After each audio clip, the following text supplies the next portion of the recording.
कहानी की शुरुआत साल 1281 में होती है, जहां जापान को समुद्र से आने वाले एक और खतरे का सामना करना पड़ता है। कुबलाई खान की लीडरशिप में एक ताकतवर मंगोल आर्मी नए हमले की तैयारी कर रही थी। दुश्मन को आगे बढ़ने से रोकने के लिए समुराइयों के छोटे ग्रुप्स अपनी कमजोर नावों में निकल पड़े, ये जानते हुए भी कि इस मिशन से जिंदा वापस लौटना नामुमकिन है। उनका मकसद सरल और मुश्किल था, खत्म होने से पहले ज्यादा से ज्यादा मंगोल आर्मी को नुकसान पहुंचाना। जैसे ही नावें आगे बढ़ी, नेचर ने एक बार फिर उनकी लड़ाई में दखल दिया। एक भयानक समुद्री तूफान आया जिसने हमलावरों को घेर लिया। सारे जहाज तबाह हो गए, समुद्र बेकाबू हो गया और हर तरफ अफरा तफरी मच गई। जब तूफान आखिरकार रुका तो लगता था कि कोई भी योद्धा जिंदा नहीं बचा, कोई भी नहीं सिवाय एक के, जिसका नाम रिकू है। रिकू एक अनजान आइलैंड के किनारे रेत पर अकेला होश में आता है। उसका जिस्म जख्मी है, थका हुआ है और वह लगभग मरने की हालत में है। लकड़ी का एक बड़ा टुकड़ा उसकी टांग को पार करता हुआ उसे जमीन से चिपकाए रखता है, जैसे उसकी किस्मत उसे जाने नहीं दे रही हो। बहुत मुश्किल से वह एक रस्सी का इस्तेमाल करके खुद को मिट्टी पर खींचता है, जहां हर मूवमेंट में दर्द और कोशिश है। इसी बेहोशी की हालत में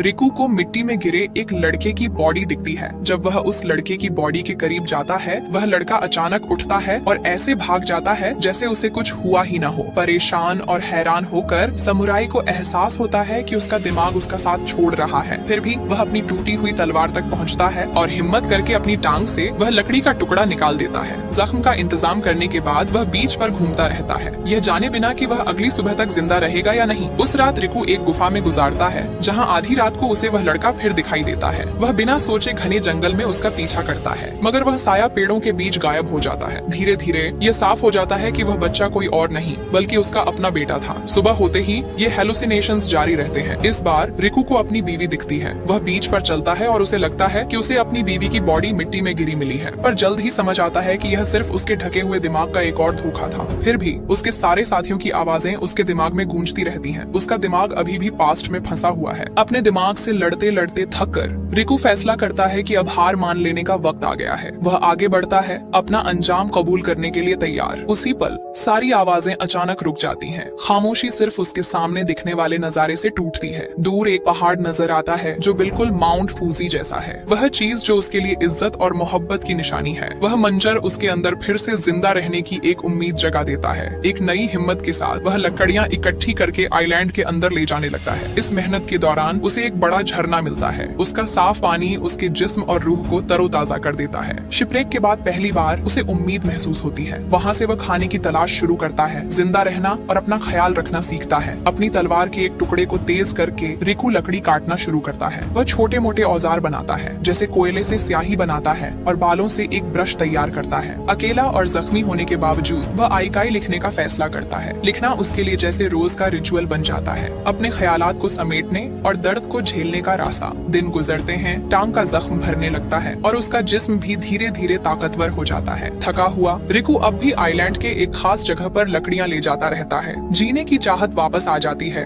हालांकि परिवार की यादें उसे कभी नहीं छोड़ती। आखिरकार वह उस पहाड़ पर चढ़ता है जिसने उसे पुकारा था। वहाँ ऊपर वह एक रिचुअल पोर्टल टोरी बनाता है जो आखिरी विदाई का निशान है। जब स्ट्रक्चर मुकम्मल हो जाता है, रिकू आइकाई की शक्ल में अपने आखिरी अल्फाज लिखता है। वह मानता है कि काफी वक्त तक सिर्फ दर्द ही था जिसने उसे जिंदा रखा, पर अब वह मोहब्बत के सहारे जिंदा रहना चाहता है। वहाँ उस पाक जगह पर समुराई अपना आखिरी रिचुअल करने की तैयारी करता है, पर रिकू की तैयारी अचानक रुक जाती है। रिचुअल पूरा होने से पहले ही जंगल से कुछ आदमी निकल आते हैं और नया बनाया गया तोरी तोड़ देते हैं, ये समझे बिना कि वे कहाँ से आए। समुराई को काबू में कर लिया जाता है, हाथ और पैर बांध दिए जाते हैं और जबरदस्ती एक बोट पर ले जाया जाता है। यह सफर उसे आइलैंड से बाहर एक मेन लैंड की तरफ ले जाता है, जहाँ एक अनजान गाँव उसका इंतजार कर रहा है। वहाँ पहुंचकर रिकू को एहसास होता है कि वह अकेला नहीं है, और भी कैदी वही अंजाम भुगत रहे हैं। एक ताकतवर वॉरियर करीब आता है, अपने चेहरे से मास्क हटाता है और समुराई को नफरत से देखता है। वह साफ कर देता है कि उसकी मौत की कोशिश जानबूझकर रोकी गई थी। रिकू को हमदर्दी की वजह से नहीं बचाया गया, बल्कि इसलिए क्योंकि अब वह उस जगह की मिल्कियत है। कैदियों में कुछ लोग बहुत बुरी हालत में हैं। एक अपनी टांग खो चुका है और दूसरा मुश्किल से होश में रह पाता है। धीरे धीरे यह वाजह होता जाता है कि उस गाँव के लोग कैदियों लड़कियों को इंसान नहीं समझते, बल्कि ऐसी चीज जो यूज की जाए, संभाल कर रखी जाए और सही वक्त पर खाई जाए। वहाँ सब कुछ एक बिगड़ी हुई रिचुअल लॉजिक के मुताबिक चलता है। कुछ देर बाद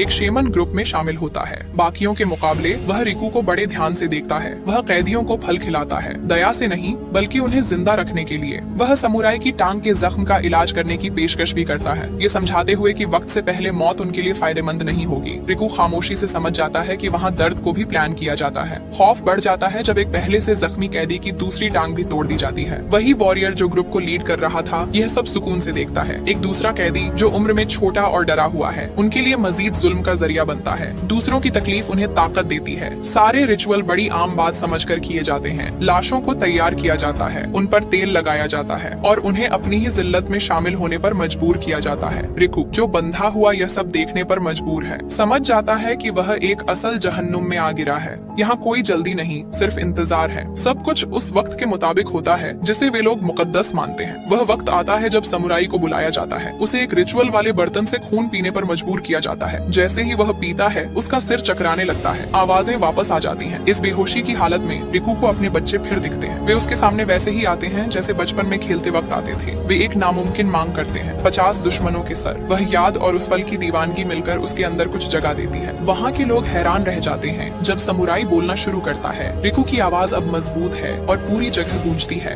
वह दावा करता है कि जो सर उनके कंधों पर हैं, वे उसके हैं। यह कोई खोखली धमकी नहीं बल्कि एक वादा है। मौका तब मिलता है जब गार्ड्स लापरवाह हो जाते हैं। रिकू तेजी और सही निशाने के साथ एक्शन लेता है, चाहे वह पूरी तरह आजाद न हो। बहुत मुश्किल से समुराई वह करता है जो जरूरी होता है, चाहे सही हथियार न भी हो। उस पल कोई इज्जत नहीं होती, सिर्फ जिंदा रहना होता है। जब दूसरे लोग गुफा के दूसरे हिस्से में पावर ट्रांसफर रिचुअल में मशरूफ होते हैं, रिकू आगे बढ़ता है। वह दीवारों पर बनी पेंटिंग्स देखता है, पुराने निशान और आगे जाकर खोपड़ियों के पहाड़ जैसे ढेर। वह जगह सिर्फ एक गांव नहीं थी बल्कि लाशों पर बना हुआ एक मंदिर था। कबीले का सरदार अपने बेटे को हड्डी का बना मास्क देता है और उसे लीडरशिप सौंप देता है। नया लीडर रिकू की वह तलवार पकड़ता है जो उससे छीनी गई थी, जबकि एक और कैदी को कुर्बानी के लिए इस्तेमाल किया जाता है। मरने से पहले वह आदमी खामोशी से समुराई की तरफ देखता है, जैसे उसे इंसाफ की आखिरी उम्मीद दिख रही हो। थोड़ी देर बाद एक लोकल को समझ आ जाता है कि क्या हुआ है। घबराहट में रिकू गार्ड्स के सरों को एक खंभे पर लपेटता है और जंगल की तरफ भाग निकलता है। नया सरदार गुस्से से भर जाता है और सबको शिकार पर निकलने का हुक्म देता है, हड्डी और पत्थर के हथियारों के साथ। कबीले के लोग उस आइलैंड की तरफ निकल पड़ते हैं जहाँ से सब शुरू हुआ था। वे बीच पर उतरते हैं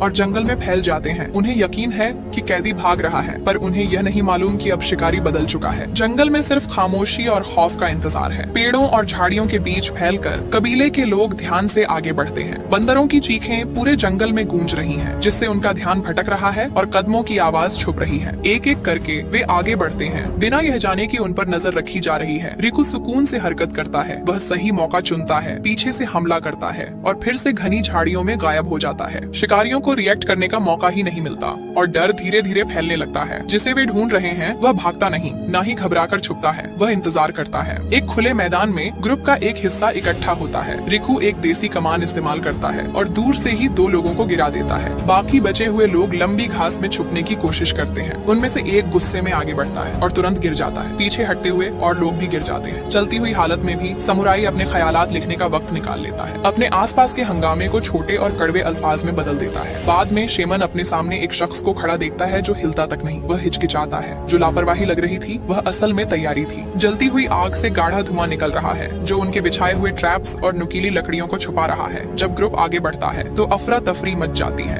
रिकू धुएं में कभी दिखता है और कभी गायब हो जाता है। हर मुकाबले को खामोशी से जीत लेता है। डरा हुआ शेमन पीछे हटता है और नए सरदार के पास भागता है। खौफ में कबीले के लोग चीखते हैं और उसे डेमन कहने लगते हैं। वे बीच की तरफ भागते हैं क्योंकि उन्हें लगता है कि मिलकर ही उसका सामना किया जा सकता है। रिकू उनका इंतजार करता है। वह एक और आइकाई लिखता है जो सीधा और साफ है, जिसमें अपने घर की याद का जिक्र है। सरदार हमले का हुक्म देता है पर खुद दूर से देखता रहता है। भीड़ आगे बढ़ती है और उसके बाद एक भयानक लड़ाई शुरू होती है। भाले फेंके जाते हैं लेकिन निशाना नहीं लगता। समुराई पूरी महारत से जवाब देता है, जैसे उसकी हर मूवमेंट का एक मकसद हो। उसके लिए यह लड़ाई सिर्फ जिंदा रहने के लिए नहीं बल्कि अपनी पहचान बरकरार रखने के लिए है। धीरे धीरे दुश्मन कम होने लगते हैं। रिकू सरदार तक पहुँचने के लिए आगे बढ़ता है। तभी एक अजीब वॉरियर वॉरियर उसे रोकने के लिए भेजा जाता है, जो बहुत अजीब तरीके से हरकत करता है। फिर भी समुराई कंट्रोल बनाए रखता है। कुछ लोग उसे पकड़ने की कोशिश करते हैं, लेकिन वह खुद को आजाद कर लेता है। थकावट हावी हो रही है, जख्म गहरे हैं, पर उसकी हिम्मत कम नहीं हुई। जब सरदार देखता है कि अब थोड़े ही लोग बचे हैं, तो वह शेमन को लड़ने का हुक्म देता है। छोटा और फुर्तीला होने की वजह से शेमन एक माहिर दुश्मन साबित होता है। वह डंडा इस्तेमाल करके दूरी बनाए रखता है। फिर भी रिकू एक मौका ढूंढ लेता है और उसे खत्म कर देता है। अब सरदार के छुपने के लिए कोई नहीं बचा। कबीले का लीडर हड्डी से बनी एक भारी कुल्हाड़ी उठाता है और समुराई को चैलेंज करता है। रिकू हर उस चीज को अलविदा कहता है जिसकी अब जरूरत नहीं, अपनी दुआ करता है और आगे बढ़ता है। आखिरी मुकाबला बहुत भयानक और बराबरी का होता है। सरदार अपनी ताकत और चालाकी से रिकू की आंखों में मिट्टी फेंकता है, उसे कई बार जख्मी करता है और जमीन पर गिरा देता है। फिर भी समुराई दोबारा खड़ा हो जाता है। वह अपने दुश्मन की टांग पर वार करता है ताकि वह ज्यादा हिल न सके और लड़ाई जारी रखता है। इसी दौरान रिकू की टूटी हुई तलवार हवा में उछलती है। वह फुर्ती से उसे पकड़ता है और दोनों ब्लेड्स के साथ दुश्मन को समुद्र की तरफ धकेलने लगता है। घबराकर सरदार पलटवार करता है और रिकू को पानी के अंदर खींच लेता है। मौत के करीब पहुंचकर रिकू को फिर से अपनी बीवी दिखती है, जो सुकून से नाच रही है और उसे अपने पीछे आने का इशारा कर रही है। यह मंजर उसे ताकत देता है। वह खुद को छुड़ाता है, खड़ा होता है और अपनी तलवार सरदार के पार कर देता है। इस तरह वह इस खेल को हमेशा के लिए खत्म कर देता है। वह समुंदर जो कभी तबाही लाया था, अब इस खतरे का अंत भी देख रहा है। सिर्फ एक दिन में रिकू ने उस कबीले को मिट्टी में मिला दिया जिसने उसे कैद किया था। खामोशी और लहरों के बीच वह खड़ा रहता है, एक कामयाब हीरो की तरह नहीं, न ही एक पुरसुकून इंसान की तरह, बल्कि एक ऐसे शख्स की तरह जिसने थोड़ा और जीने का फैसला किया है, अपनी हर उस चीज को याद रखते हुए जो उसने खो दी। कहानी का सबक हमें यह सिखाता है कि दर्द किसी को काफी वक्त तक खड़ा रख सकता है, पर जिंदगी का असली मतलब सिर्फ मोहब्बत ही देती है। गहरे नुकसान के बाद भी हमारे अपनों की यादें आगे बढ़ने की उम्मीद जगा सकती हैं। तकलीफ के बावजूद जीते रहना ही सबसे बड़ी हिम्मत और इज्जत है। तो अगर आपको ये कहानी पसंद आई हो तो वीडियो को लाइक और हमारे चैनल को सब्सक्राइब करना मत भूलना, खासकर वे लोग जो एंड तक रुके रहे। मैं चलती हूँ, फिर मिलेंगे अगली बार एक नई कहानी के साथ।